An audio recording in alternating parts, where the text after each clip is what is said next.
ಆಗಿ ಬದುಕುವುದನ್ನು ಕಲಿಸಿದ ಸಂಸ್ಕೃತಿಯನ್ನು ಹೇಗೆ ಕೈಬಿಟ್ಟೆವು ಎಂಬುದರ ಬಗ್ಗೆ ಸಂಕ್ಷಿಪ್ತವಾಗಿ ಈ ತಿಂಗಳ ಕಾರ್ಯಕ್ರಮದಲ್ಲಿ ಇದು ನಿಮಗೆ ಗೊತ್ತೇ ಎಂಬುದರ ಬಗ್ಗೆ ತಿಳಿಸಿಕೊಡಲಿದ್ದೇನೆ. ನಾವು ಬಾಲ್ಯದಲ್ಲಿ ಶಾಲೆಯಲ್ಲಿ ಕಲಿಯುವಾಗ ಜಗಲಿಯ ಮೂಲೆಯಲ್ಲಿ ನೀರಿನ ದೊಡ್ಡ ಬಿಂದಿಗೆಯು ಅದರ ಮೇಲೆ 2 ಲೋಟಗಳು ಅಥವಾ ಹಿಡಿಯುವ ಸೌಟನ್ನು ಇಡುತ್ತಿದ್ದರು. ಮಕ್ಕಳೆಲ್ಲರೂ ಬೇಕಾದಾಗಲೆಲ್ಲ ಅದರಿಂದ ನೀರನ್ನು ಕುಡಿಯುತ್ತಿದ್ದರು.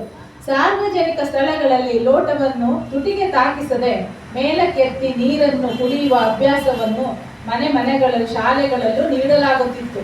ಹಾಗಾಗಿ ನೀರು ವ್ಯಯವಾಗದೆ ಲೋಟವು ಎಂಜಲಾಗದೆ ಸರ್ವರಿಗೂ ಅನುಕೂಲವಾಗುತ್ತಿತ್ತು. ಈಗ ಪ್ಲಾಸ್ಟಿಕ್ ಕಾಗದದ ಲೋಟಗಳ ಹಾವಳಿ. ಸಿಕ್ಕ ಬಾಟಲಿಗಳಿಗೆ ಲೋಟಗಳಿಗೆ ತುಟಿ ತಾಗಿಸಿಕೊಂಡು ಕುಡಿಯುವ ಅಭ್ಯಾಸವು ಇತ್ತೀಚಿನ ಪೀಳಿಗೆಗಳಲ್ಲಿ ಬೆಳೆದಿದೆ. ಹಾಗಾಗಿ ರಾಶಿ ಪ್ಲಾಸ್ಟಿಕ್ ಲೋಟಗಳ ಬಳಕೆ ಹೆಚ್ಚಿದೆ. 1 ಲೋಟವನ್ನು ತೆಗೆದುಕೊಳ್ಳುವಾಗ 4 ನೆಲಕ್ಕುರುಳಿಸಿ ಹಾಳುಗೆಡವುತ್ತಾರೆ. ನೀರು ಪೋಲಾಗುವುದು, ಲೋಟಗಳನ್ನು ಚೆಲ್ಲಾಡುವುದು, ಭೂಮಿಗೆ ಪ್ಲಾಸ್ಟಿಕ್ ಸೇರಿ ಹಾಳಾಗುವುದು ಯಾರಿಗೂ ಬೇಸರವನ್ನು ತಾರದು. ಪರಿಸರ ಕಾಪಾಡುವ ಬಗ್ಗೆ ಕಿಂಚಿತ್ತು ಕಲಿಸದೆ ಡಿಗ್ರಿ ಕೊಟ್ಟು ಕಲಿಸುವುದು ಮಕಾಲೆ ಶಿಕ್ಷಣದ ಪ್ರಭಾವ, ಅಂದರೆ ಬ್ರಿಟಿಷ್ ಶಿಕ್ಷಣದ ಪ್ರಭಾವ. ಮೊದಲೆಲ್ಲ ಮನೆಗೆ ಬೇಕಾಗುವ ಸಾಮಾನು ತರಕಾರಿಗಳನ್ನು ತರಲು ಬಟ್ಟೆಯ ಬ್ಯಾಗನ್ನು ಉಪಯೋಗಿಸುತ್ತಿದ್ದೆವು. ಅದು ಕೊಳಕಾದಾಗ ಒಗೆದು ಸ್ವಚ್ಛ ಮಾಡಿ ಇಟ್ಟುಕೊಳ್ಳುತ್ತಿದ್ದೆವು. ಈಗ ಅದು ಓಲ್ಡ್ ಫ್ಯಾಷನ್ ಎಂದು ತಿರಸ್ಕರಿಸಿ ಸಿಕ್ಕಾಪಟ್ಟೆ ಪ್ಲಾಸ್ಟಿಕ್ ಚೀಲಗಳನ್ನು ಬಳಸಲಾರಂಭಿಸಿದ್ದೇವೆ. ಹಾಲು, ಮೊಸರು, ತುಪ್ಪ ಬೆಳಿಗ್ಗೆ ಸದ್ಯಕ್ಕೆ ಅನಿವಾರ್ಯವಾಗಿದೆ. ಮೊದಲು ಎಣ್ಣೆಯನ್ನು ಡ್ರಮ್ಗಳಲ್ಲಿ ಅಂಗಡಿಯಲ್ಲಿ ಇಡುತ್ತಿದ್ದರು. ನಾವು ಸ್ಟೀಲ್ ಅಥವಾ ಅಲ್ಯೂಮಿನಿಯಂ ಕ್ಯಾನ್ಗಳನ್ನು ತೆಗೆದುಕೊಂಡು ಹೋಗಿ ಲೀಟರ್ಗಳ ಲೆಕ್ಕದಲ್ಲಿ ತರುತ್ತಿದ್ದೆವು. ಆ ಕ್ಯಾನನ್ನು ತೊಳೆದು 16 ವರ್ಷಗಳ ಕಾಲ ಬಳಸುತ್ತಿದ್ದೆವು. ಆದರೆ ಈಗ ತರಕಾರಿ ಗಿರಾಣಿಗಳಿಗೂ ಪುಸ್ತಕ ಮುಂತಾದವುಗಳಿಗೂ ಪ್ಲಾಸ್ಟಿಕ್ ಚೀಲಗಳೇ ಬೇಕು. ಯೂಸ್ ಅಂಡ್ ಥ್ರೋ, ಬಳಸಿ ಎಸೆಯುವುದು ಕೊಳ್ಳು ಬಾಕತನದ ಪ್ರಭಾವ ಇದೆ. ಮದುವೆ, ಮುಂಜಿ, ಗೃಹ ಪ್ರವೇಶ, ನಾಮಕರಣ ಇತ್ಯಾದಿ ಸಮಾರಂಭಗಳಲ್ಲಿ ಅನ್ನ ಸಂತರ್ಪಣೆಯಲ್ಲಿ ಎಲೆಗಳನ್ನು ಬಡಿಸಿ ಲೋಟಗಳನ್ನು ನೀರನ್ನು ಕೊಡಲಾಗುತ್ತಿತ್ತು. ಚಂಬುಗಳಲ್ಲಿ ಲೋಟದಲ್ಲಿ ನೀರು ಖಾಲಿಯಾದಾಗ ತುಂಬಿಸುತ್ತಿದ್ದೆವು. ಆದರೆ ಈಗ ಪ್ರತಿಯೊಬ್ಬರು ಪ್ರತ್ಯೇಕ ನೀರಿನ ಬಾಟಲ್ಗಳು. ಹೆಚ್ಚಿನವರು 1/4 ಭಾಗದಷ್ಟು ನೀರು ಕುಡಿದು 3/4 ಭಾಗದಷ್ಟು ನೀರನ್ನು ಬಿಡುತ್ತಾರೆ. ಅದು ಎಂಜಲ ನೀರೆಂದು ಚೆಲ್ಲಲಾಗುತ್ತದೆ. ಜೊತೆಗೆ ಶೋಧಿಸಿದ ನೀರೆಂದು ಹಣವನ್ನು ಖರ್ಚು ಮಾಡಿರುತ್ತಾರೆ. ಅದರಲ್ಲೂ ನಷ್ಟ. ಈ ಪ್ಲಾಸ್ಟಿಕ್ ಬಾಟಲ್ಗಳ ಭೂಮಿಗೆ ಸೇರಿ ಭೂಮಿ ತಾಯಿಯ ಫಲವತ್ತತೆಯನ್ನು ಹಾಳು ಮಾಡುತ್ತದೆ. ಯಾರಿಗೂ ಏನೂ ಅನ್ನಿಸುವುದಿಲ್ಲ. ಮೊದಲು ಸಂಕ್ರಾಂತಿ ಹಬ್ಬ ಬಂತೆಂದರೆ 1 ತಟ್ಟೆಯಲ್ಲಿ ಎಳ್ಳನ್ನು 1 ಬಟ್ಟಲಲ್ಲಿ ಇಟ್ಟು ಅಚ್ಚು, ಕಬ್ಬು, ಹಣ್ಣನ್ನು ಇಟ್ಟು ಹಂಚುತ್ತಿದ್ದೆವು. ಮುಂದಿನ ಎಲ್ಲ ಮನೆಗಳಲ್ಲೂ ಅದೇ ತಟ್ಟೆ ಬಟ್ಟಲಲ್ಲೇ ಹಂಚುತ್ತಿದ್ದೆವು.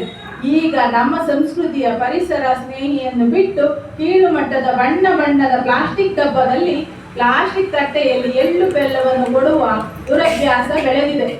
ಇದು ನಮ್ಮ ದುರ್ವಿಧಿ. ಇನ್ನು ಗೌರಿ ಹಬ್ಬ, ಗಣೇಶ ಹಬ್ಬ ಬಂತೆಂದರೆ ಮೊದಲು ಅರಿಶಿಣದಲ್ಲಿ ಮಾಡಿದ ಗೌರಿಯನ್ನು, ಕೆರೆಯ ಮಣ್ಣಿನಿಂದ ಮಾಡಿದ ಗಣಪತಿಯನ್ನು ಪೂಜಿಸಿ ಕೆರೆಗೆ ಬಿಡುವುದಿತ್ತು. ನಮ್ಮ ಪರಿಸರ ಹಾಳಾಗುತ್ತಿರಲಿಲ್ಲ. ಈಗ POP ಗಣಪತಿ ಅಥವಾ ರಾಸಾಯನಿಕ ಬಣ್ಣಗಳಿಂದ ತಯಾರಾದ ಗಣಪತಿಯನ್ನು ಪೈಪೋಟಿಯ ರೀತಿಯಲ್ಲಿ ಸಾರ್ವಜನಿಕ ಸ್ಥಳಗಳಲ್ಲಿ ಪೂಜಿಸಿ ಕೆರೆಗಳಲ್ಲಿ ಮುಳುಗಿಸುತ್ತಾರೆ.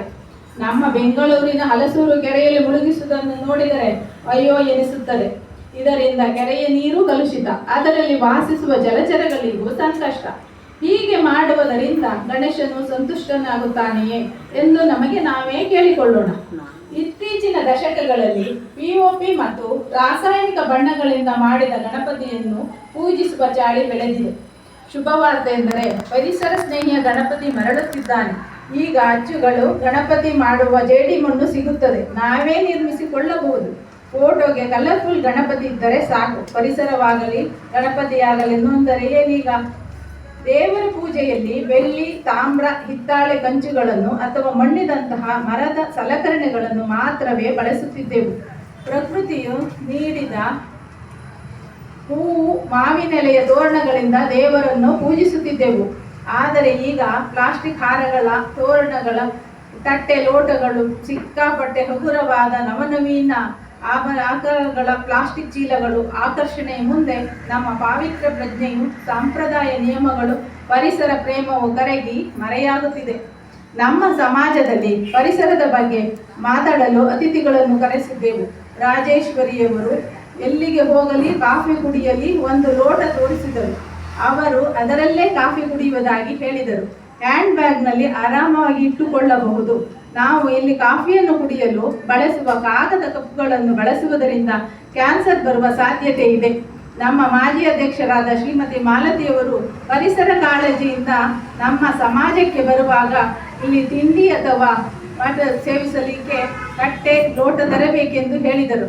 ಆದರೆ ಅದು ಫಲಪ್ರದವಾಗಲಿಲ್ಲ. ಹೀಗೆ ಸಾಂಪ್ರದಾಯದ ಮಾತನ್ನು ಆಚರಿಸದೆ ಸ್ವಯಂ ಪರಿಸರ ಸ್ನೇಹವನ್ನು ಬಳಸಿಕೊಳ್ಳದೆ ಮಾರ್ಕೆಟ್ ಟ್ರೆಂಡ್ಗಳ ಹಿಂದೆ ಹೋಗಿ ನಮ್ಮ ಆರೋಗ್ಯವನ್ನು ಕೆಡಿಸಿಕೊಂಡು ನೆಲ ಜಲಚರಗಳ ಹಾಳುಗೆಡುವಂತಹ ಕಾರ್ಯ ನಮ್ಮಿಂದ ಆಗುತ್ತಿದೆ. ದುರ್ಬಲ ಮನಸ್ಕರಾದ ನಮ್ಮನ್ನು ಚೀನಾದ ಕೀಳು ಗುಣಮಟ್ಟದ ಪ್ಲಾಸ್ಟಿಕ್ ವಸ್ತುಗಳಿಗೆ ಜೋತು ಬೀಳುತ್ತಿದ್ದೇವೆ ಹಾಗೂ ಮೂರ್ಖರಾಗುತ್ತಿದ್ದೇವೆ. ಕೊನೆಯದಾಗಿ ಎಚ್ಚೆತ್ತುಕೊಂಡು ನಮ್ಮ ಕೈಲಾದ ಮಟ್ಟಿಗೆ ಪರಿಸರ ಸ್ನೇಹಿಯರಾಗೋಣ. ದೇವರಲ್ಲಿ ಪ್ರಾರ್ಥಿಸುವಾಗ ನಮ್ಮ ಮನೆಗಳಿಗೆ ಕವಿದ ಈ ಅನುಕರಣ ದಾಸ್ಯವನ್ನು, ಕೊಳ್ಳುಬಾಕತನದ ಭೂತವನ್ನು, ಪರಿಸರ ದ್ರೋಹಿ ನಡೆಯನ್ನು ಬಿಡಿಸಪ್ಪ ಎಂದು ಕಳಕಳಿಯಿಂದ ಪ್ರಾರ್ಥಿಸೋಣ. ಇನ್ನಾದರೂ ಎಲ್ಲ ಒಂದೊಂದು ಲೋಟ ತಗೊಂಡು ಬರೋಣ ಕಾಫಿ ಕುಡಿಯೋಕೆ ಅಂತ ಹೇಳಿ ಮಾತನಾಡಲು ಅವಕಾಶ ಮಾಡಿಕೊಟ್ಟ ಪ್ರಗತಿ